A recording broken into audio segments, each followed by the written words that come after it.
संगीत आत्मा से परमात्मा का मिलन है। नमस्कार दोस्तों, मैं श्रेया कत्याल आप सभी का हार्दिक स्वागत करती हूं टुडेस टॉक में। मैं खड़ी हूं मारवा स्टूडियोज़ में और आज मेरे साथ हैं एक बहुत ही टैलेंटेड पद्मश्री पंडित भजन सपोरी जी। तो हम उनसे बातचीत करेंगे, जानेंगे कि ये संगीत की दुनिया में उनका हसीन सफ़र कैसा रहा है, कब से शुरू हुआ था और बहुत सारा ज्ञान लेंगे। नमस्कार sir, welcome to the studios. नमस्कार श्रेया जी, नमस्कार। सबसे पहले तो आपका जो नाम है बहुत ही खूबसूरत है, बहुत ही मैं कहूँगी प्योर है, भजन। तो इसके पीछे क्या स्टोरी है और आपके पेरेंट्स ने क्यों चूज़ किया, कुछ आपको बताया होगा ज़रूर। नहीं, मुझे जहाँ तक है पता कि मैंने एक दफ़ा मेरे ग्रैंडफादर ने मेरा नाम रखा था, पंडित शंकर पंडित ने। तो मैंने उनसे पूछा कि ये नाम क्या है। तो उन्होंने कहा कि भाई हमारी फैमिली तो संगीतकारों की फैमिली है, क्योंकि मैं 8th जनरेशन हूँ संतूर प्लेयर्स का। तो उन्होंने कहा कि मुझे ये नाम अच्छा लगा। तो मैं छोटा था, मैं कहा अच्छा ठीक है। और ईश्वर की कृपा ये थी कि मैं चाइल्ड प्रोडिजी था। I started my career as a performer very early, just at the age of 5। That was my first concert. तो by the time I grow up, एक दिन मैं स्कूल में था। सो आई वाज प्रोबेबली 9th और 10th में सारी registrations हो जाती है, as you know, school final था। तो मुझे ऐसा लगा कि मुझे नाम चेंज करना चाहिए, क्योंकि किसी का नाम नहीं था। दूर दूर तक है ना, भजन किसी का नाम नहीं है, मैं अकेला। और मुझे ऐसा लग रहा था कि ये चेंज करना चाहिए, नाम ऐसा होना चाहिए जो सबकी ज़बान पे। तो मैं अपने हेड मास्टर जी थे, पीस बटो हिज सोल, बहुत ही मुझे प्रमोट करते थे, बहुत ज़्यादा, बहुत प्यार करते थे। तो मैंने उनसे कहा कि साहब ये ऐसा है कि एक तो ये डेट ऑफ बर्थ वगैरह आपको लिखना होगा, और दूसरा है कि मैं नाम बदलना चाहता। अरे बोले कि ऐसा क्यों? मैंने कहा मुझे नाम अच्छा नहीं लगता है, किसी का नहीं। तो बोला कि तुम यूनिक हो, तो तुम ये नाम भी यूनिक है, तुम भी यूनिक ही बनोगे, डोंट वरी, और ये नाम ऐसे ही रहने दो। तो फिर एट सम स्टेज मैंने हकीकतन रियलाइज़ किया कि कभी कभार नाम का भी बहुत बड़ा इम्पैक्ट होता है ना। और इसमें चूँकि एक ये जो स्पिरिचुअलिटी इससे जुड़ी हुई है, एक रिलीजियस कंसेप्ट इससे जुड़ा हुआ है, जैसे आपने कहा कि प्योरिटी नाम से है, तो वो जाहिर है वो आदमी की पर्सनैलिटी पे भी बहुत असर डाल ही देता है। Very very well said, because ultimately जो शब्द होते हैं वही हमारे विचारों को उत्पन्न करते हैं और जिस तरीके के थॉट्स आएंगे वही हमारे एक्शंस होंगे। तो बहुत ही आपका नाम बहुत ही अच्छा है और बहुत ही प्योर है, जो अच्छी वाइब्रेशन स्प्रेड कर रहा है।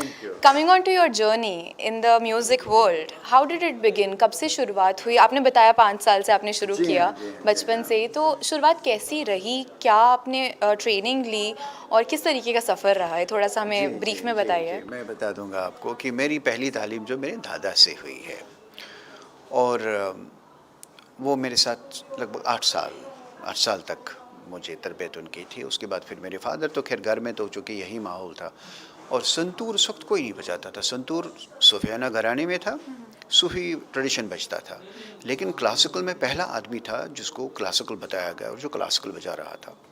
तो मुझे याद है कि मेरा पहला कॉन्सर्ट जो हो गया वहाँ श्रीनगर में, कश्मीर से हूँ मैं।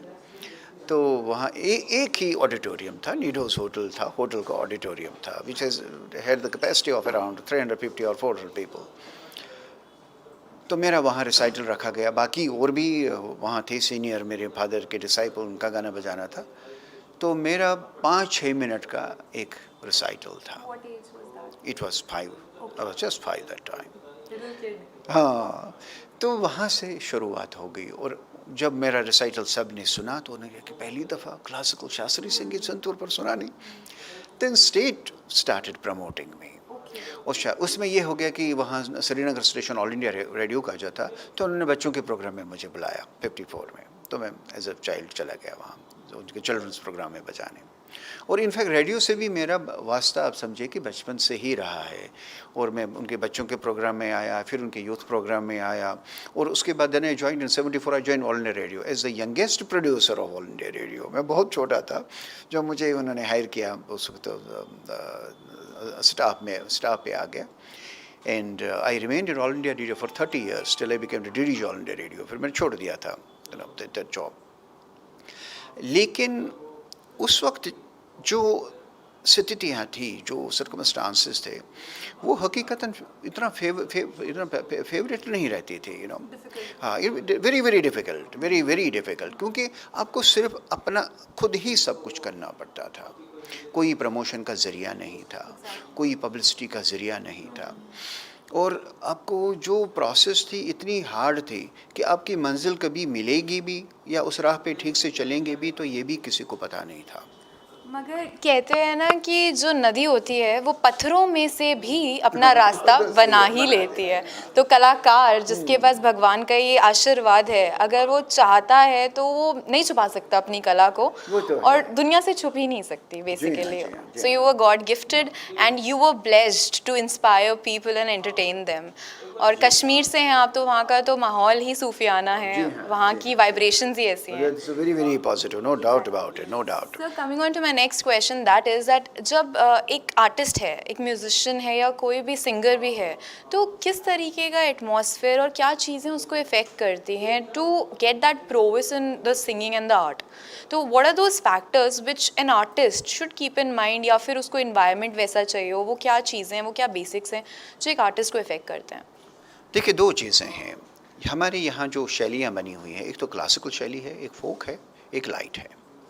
फोक म्यूजिशियंस क्या करते हैं कि वो ग्रुप में गाते बजाते एक साथ रहते हैं और ग्रेजुअली दे ग्रो अप, और फिर जिसकी जितनी टैलेंट हो उसका, जैसे वॉइस बहुत मैटर करती है, याददाश्त बहुत मैटर करेगा, क्योंकि टेक्सचुअल मेमोरी बहुत ज़रूरी है, कितना याद रहेगा, यहाँ उसकी प्रेजेंटेशन वो मैटर बहुत ज़्यादा करती है, तो उसका अपना एक हिसाब बनता है। क्लासिकल वालों का घराने की तालीम होती है, लाइफ बहुत हार्ड होती है, क्योंकि आपको पहले तो ये होता है कि पहले जो सिखाया गया है उसका प्रदर्शन होता है। अगर आपके फादर हैं या ग्रैंडफादर हैं या वो बहुत प्रोमिनेंट हैं, तो लोग एकदम से असेस करना शुरू करें, हाँ फादर बहुत अच्छा है, बच्चा ठीक नहीं है, हाँ देखो ये कंपैरिजन आ जाता है, तो उस बेचारे को पहले ही जो है एक बहुत बड़ा लोड, हाँ प्रेशर पड़ जाता है। लेकिन वही प्रेशर उसको बनाता है, क्योंकि लोगों की रिक्वायरमेंट, एक्सपेक्टेशन, उसको वो एक्सपेक्टेशन फुलफ़िल करनी पड़ती है, तो उसको अपनी रियाज़त करना पड़ता है, ज्ञान बढ़ाना पड़ता है, इल्म बढ़ाना पड़ता है, और जैसा कि आप समझे कि अपनी उपज को बढ़ाना पड़ता है, तभी ना ही बात होगी, वरना धारा बहती जाएगी, धारा में आदमी बह जाएगा। Unless and until you go against the current, till then you cannot have your own identification। उसके लिए आपको वो प्रयत्न करने पड़ते हैं।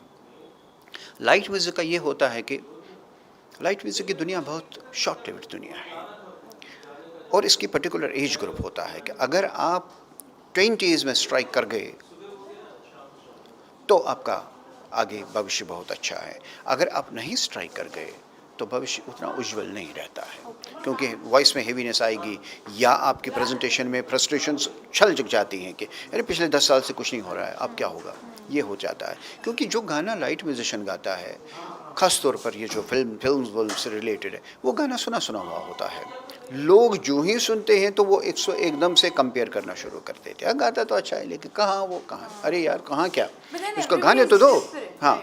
और अब जो उसने अपनी, जो उस बेचारी की टैलेंट है, जो उसकी तरबियत है, सबसे बड़ी बात है कि वो उसको लगना चाहिए कि ये मेरा पैशन है। मैं ये नहीं मानता कि किसी माहौल में आप पैदा हो गए और वो हर चीज़ में आपको ये सपोर्ट कर लेगा, ज़रूरी नहीं है, क्योंकि जितना आप में जज्बा है करने का, अगर आप में ताकत है, अगर आप में रियाज़त करने का जज्बा है, आपका भविष्य हमेशा उज्जवल रहेगा, ऐसी परवाह नहीं। ये ज़रूरी नहीं है कि आप में उतनी टैलेंट, अपनी टैलेंट क्रिएट कर सकते हैं रियाज़त से। जैसे आदमी पढ़ रहा है, अब वो पढ़ाई में तभी अच्छा करेगा, जितना इनपुट दे देगा उतना ही अच्छा रहेगा।